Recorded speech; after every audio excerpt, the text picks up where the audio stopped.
It's estimated that at least 1 in 100 people have borderline personality disorder, or BPD.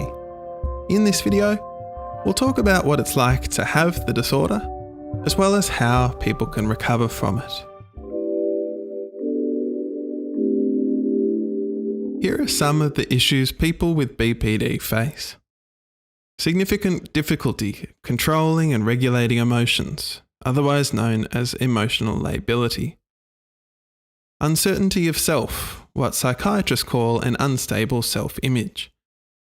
Having intense and unstable relationships repeatedly, which can involve idealizing people, then intensely disliking or devaluing them in relatively short intervals. Feeling an urgent need to avoid being abandoned by other people, even if the abandonment is only imagined. A chronic feeling of emptiness,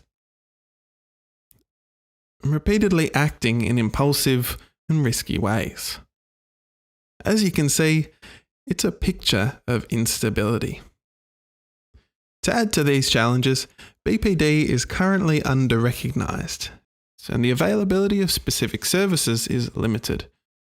The reason may include the ongoing social stigma of mental health conditions, or the challenges that health professionals face in treating BPD. It is quite possible to treat it, but more on that later. Imagine a good friend of yours has BPD. You tell them something about your new partner, and they react ferociously. If you've been hurt by them in one of their more severe episodes of instability, you might struggle to feel empathy towards them. But it's important not to blame the person in such situations. It's not their fault, after all. So what is the cause of BPD?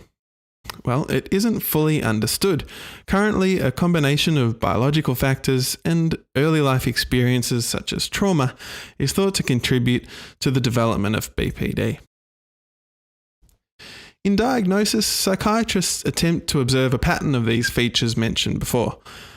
These must be considered inflexible, pervasive, long-standing, and must lead to clinically significant distress or impairment. In terms of recovery, the best treatment results have been shown with a branch of psychological counselling known as dialectical behavioural therapy.